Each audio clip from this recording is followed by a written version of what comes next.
Communities need permanent solutions, not breadcrumbs and permission slips, not detention, deportations, or being forcibly separated from our families. We have been fighting for basic dignity and rights for far too long, with too little action from the White House and Congress. We must know firsthand that without legislation and permanent solutions, our communities will continue to be at risk. Please show your support for Maritza with Churla.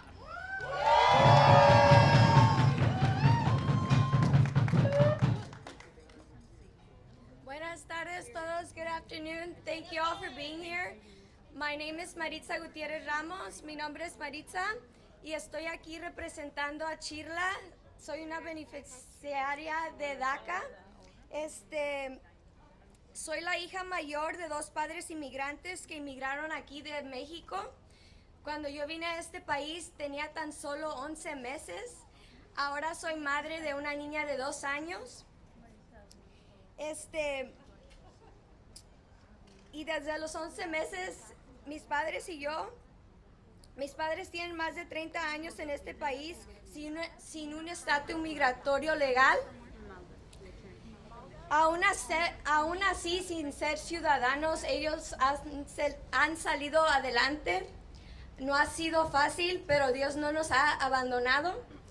Y estoy aquí hoy representando a todos los que tienen DACA, los que no tienen DACA, que son de TPS, a los jóvenes que se acaban de graduar de las high schools que no pueden aplicar a DACA.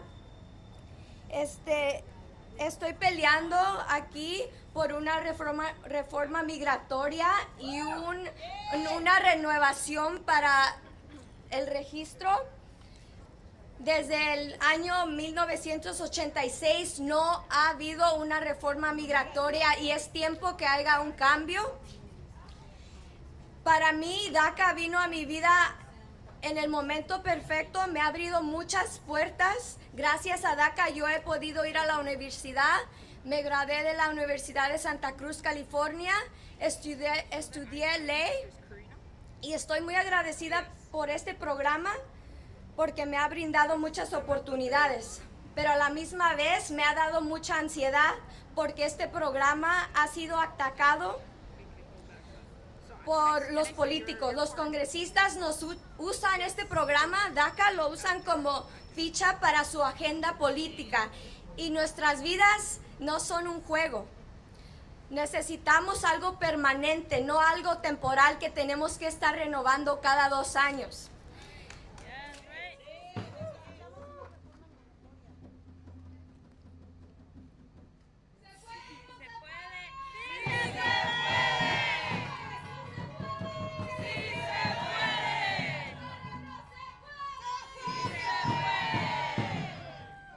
Quisiera tomar el momento para hablar, mirar a las cámaras y mandar un mensaje a los congresistas que ya no usen nuestras vidas, las vidas de nuestros hijos, de nuestros padres, como ficha para su agenda política, que hagan algo para que cambien el registro y puedan darnos green cards, ¿verdad? Ciudadanía a todos los inmigrantes, 11,000 inmigrantes indocumentados, a nuestros padres, gracias a mis padres que estoy aquí, que estamos aquí por nuestros padres, ellos son los Dreamers originales, ¿verdad? Gracias a sus sacrificios estamos aquí y también estamos aquí peleando por ellos, porque no para con DACA. DACA nos abrió puertas, pero es temporal y va a seguir siendo temporal y necesitamos algo permanente que no juegue con nuestras vidas, que podamos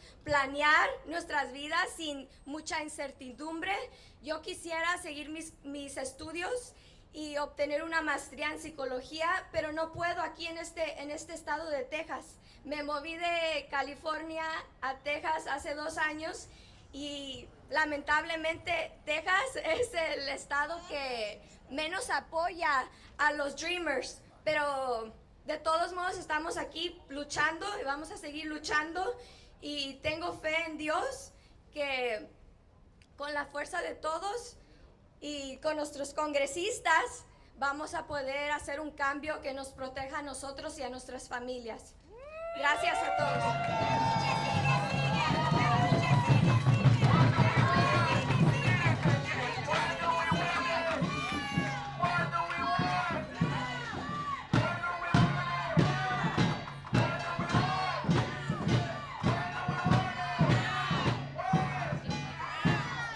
All right, y'all. It looks like the hearing has adjourned and our community members and legal advisors are leaving the courthouse. We're going to pause here so we can welcome Nina, one of the attorneys with the Mexican American Legal Defense and Education Fund, MALDEF. MALDEF is leading the appeal and Nina represented our communities in the arguments today. Thank you for joining us, Nina. Good afternoon. My name is Nina Perales. I'm an attorney with MALDEF, the Mexican American Legal Defense and Educational Fund. I and my colleagues represent DACA recipients who are in this lawsuit to defend DACA. Today's hearing was about the challenge to the Biden administration's new DACA rule that went into effect last October 2022. That new DACA rule, as well as the DACA memo that preceded it from 2012, is being challenged by Texas and a number of other states as illegal. And what Texas and the other challenger states want is to get a court order ending DACA. Today's arguments, as I mentioned before, are about the new Biden administration rule. And our arguments started off first with pointing out that Texas has shown no injury to itself or any other state as a result of DACA.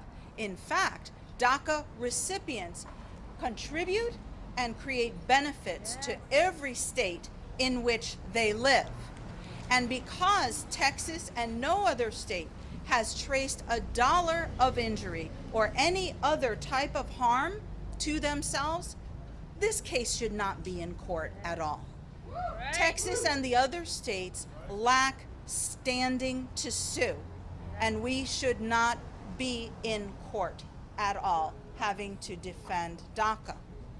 Moving past the standing issue, we argued today that DACA is a lawful exercise of the executive discretion over immigration. The executive department, the executive branch of government, is given discretion to make decisions like allowing somebody to have deferred action, like allowing somebody to have work authorization, advanced parole, and all of these other things. It is a legitimate exercise of governmental authority. And the fact that Texas does not agree is a policy disagreement. Texas cannot take from the federal government what is the federal government's authority to enforce the immigration system, to administer the immigration system. That is a federal prerogative. It is not a state prerogative. And despite Texas's political disagreement with DACA, that does not give it the right to overturn DACA nationwide, which is what Texas is seeking. A lot of the arguments today were very technical and very legal arguments, but what is at stake here is very real and very urgent. There are 580,000 current DACA recipients who are living, working, going to school in the various states in the United States. They are also taking care of their families, their siblings, their parents, their communities. They are the linchpin of the tech industry, of medicine, of law, of community organizations. And for all of those reasons, DACA should continue.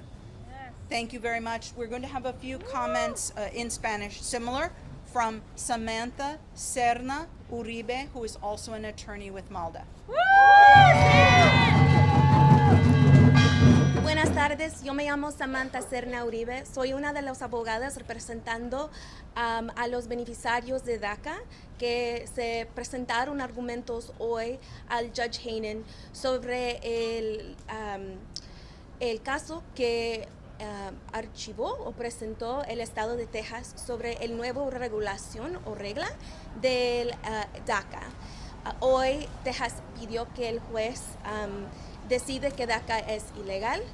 Nosotros presentamos por parte de los beneficiarios de DACA de que DACA es legal, que es un ejercicio del poder del gobierno federal, que Texas no puede bloquear ese poder del gobierno federal y de que Texas no ha demostrado lo que es necesario para presentar esta demanda. Y eso es que no han demostrado ningún tipo de daño por parte de los beneficiarios de DACA. Lo que la evidencia demuestra es que los beneficiarios de DACA son muy buenos para nuestra economía, presentan y ayudan a nuestras comunidades, a nuestras organizaciones, a nuestra economía, que hay mucho más beneficios a los DACAs y tenerlos en nuestro país y merecen una defensa fuerte en corte.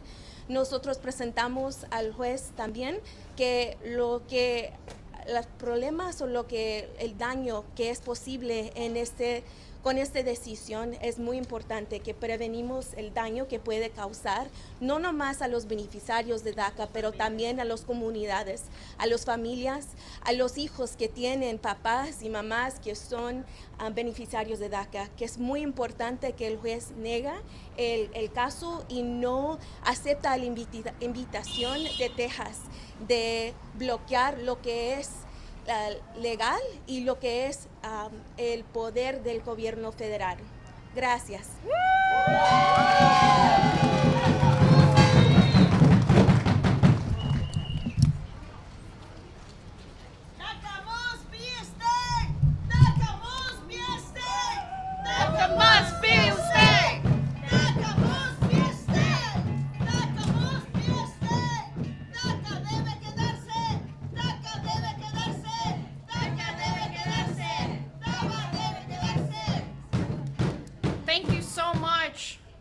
Thank you so much, Nina, and for the translation as well.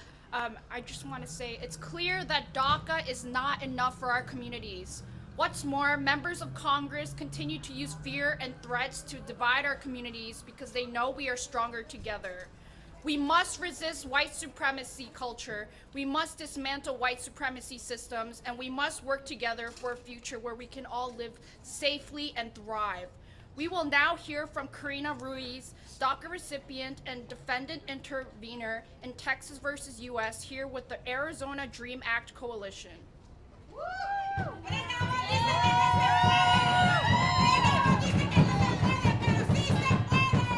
¡Sí se puede!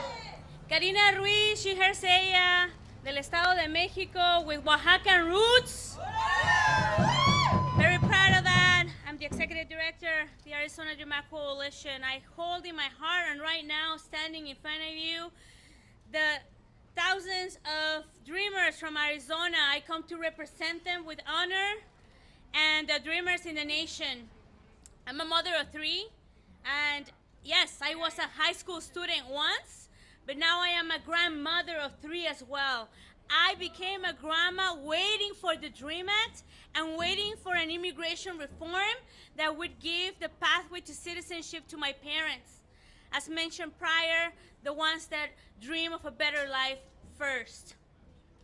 I'm here to tell you that as I was sitting in that courtroom and I listened to the arguments from Texas, I saw that they were nervous. And I saw that they were intimidated. They were not prepared. The room was packed with our people, with our energy, with the energy of our ancestors, because we are on the right side of history. We know that DACA is here to stay, that there's no harm caused to any state, from Texas, California, all the way to Florida, all the way north, south, there's no harm. The harm that is going to be caused to our families if DACA send it. We must make sure that it does not end. People have their jobs, people have homes, they're part of the economy, and it would be a disaster on the business economy if DACA is ended. We're here to support. We're going to come back again and again. We're going to do whatever it takes to continue defending the program and make sure that we send the message to Congress that citizenship for the 11 million is the must happen. We will not tolerate that states like Texas diminish the value of the contributions of DACA recipients. We have dreamers that do not have DACA right now, and their lives are on hold. This is unacceptable. The harm that these young people are suffering is unacceptable. That's why we're going to continue fighting. We want you to join us, so go to our social medias to know the call to action, to call your Congress members, to let them know what solution they can take to help us fix this. Pass the DREAM Act and also change the registry. Thank you so much.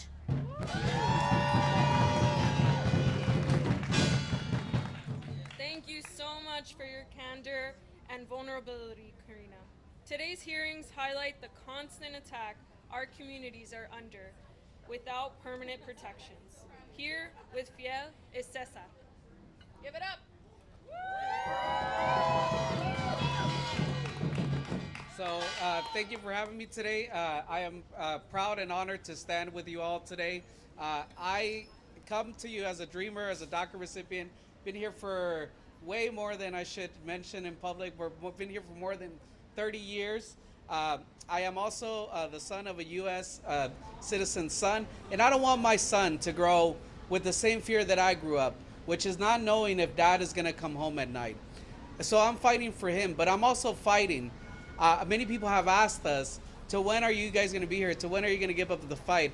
And the answer is not just when we get a permanent path for DACA recipients, but when we get a path for all of our community, all of our extended family, and everybody who has given the United States their sweat, blood, and tears, and unfortunately are still not recognized. So we're here not only today for DACA recipients, but for every single person that deserves a path, a dignity, and a path to the American dream. So today marks just one step, but we will be here. We will be at the Fifth Circuit. We will be at the Supreme Court, and we will be there after to fight the next battle that our community has to fight, because it's not just about DACA. It's about healthcare and about what every single person needs in order to fulfill the American promise of a life with liberty and the pursuit of happiness. So, mi nombre es César Espinosa y estoy aquí porque no solamente estoy aquí como un recipiente de DACA, pero estoy aquí como un padre representando a estos 250,000 jóvenes, niños, ciudadanos americanos que se quedarían sin un padre si nosotros somos deportados. No solamente se trata de nosotros, pero se trata de nuestra comunidad entera. Mucha gente nos pregunta, ¿hasta cuándo va a terminar la lucha? La lucha va a terminar hasta que toda nuestra comunidad en su enteridad reciba la dignidad y el respeto que todos nos merecemos. No solamente estamos aquí por nuestro futuro, estamos aquí por el futuro de aquellos que vienen detrás de nosotros y nuestros padres y nuestras personas que vinieron antes de nosotros, que le dieron a este país algo que no tiene precio. Su juventud, su sudor, su sangre, todo lo que han hecho para hacer este país lo que es. Y no pararemos de luchar hasta que no se cumpla esa promesa de que los Estados Unidos es el lugar a donde se puede conseguir el sueño americano. Gracias. Thank you so much for that powerful testimony, Cesar. From the courts to insufficient resources, DACA is continually under attack. Immigrant communities need permanent solutions in the form of a pathway to citizenship. We demand our humanity and dignity to be recognized, and we remain committed to our collective liberation, even as Republicans in Congress try to tear us apart. Thank you all for being here today and always in the fight and in this movement. We have Isaias Guerrero from the Community Change joining us now. Give it up for Isaias! All right, ¿se puede? ¡Sí se puede! ¡Ay, suita! That's right. Well, my name is Isaías Guerrero, and I'm originally a DACA recipient from Colombia.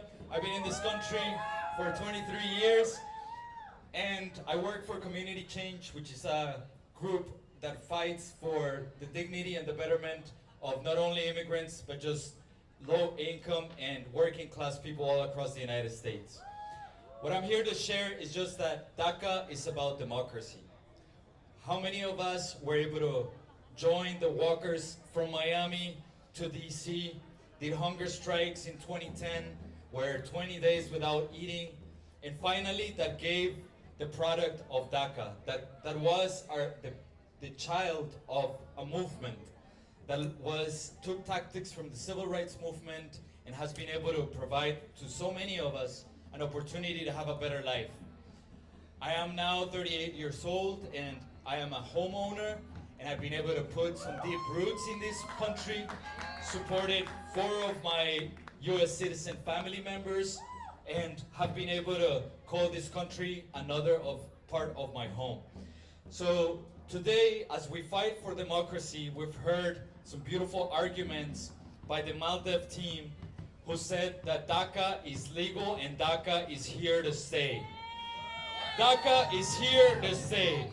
And we will continue fighting not only for DACA to stay, but for the 11 million people like my father who's undocumented, who hasn't been able to go back to his home, to bury his loved ones, to bury his brother and sister, and who needs the right to go back to his country, to have a work permit, and not have the fear of being deported. So as we continue fighting for the 800,000 DACA recipients, we are committed to fighting for the 11 million, to make sure that we tell those politicians in both aisles that are playing with our lives, that's supposed to use dignity as a way of getting political bonus points with their acts, that don't have any sort of dignity, but rather more money for funds in the border, more money for interior enforcement.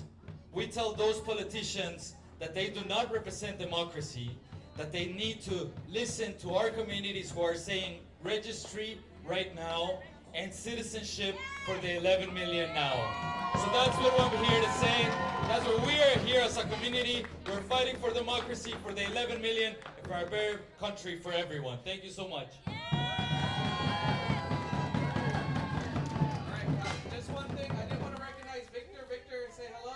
Victor walked up from the street, and he's one of those DACA recipients that's building Houston every single day. So let's give it up for Victor.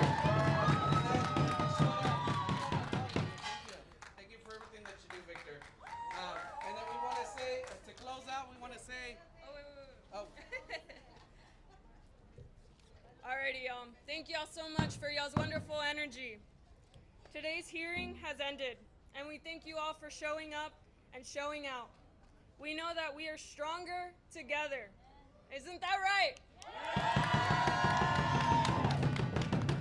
And despite the efforts of people in power, we will not be divided. Right?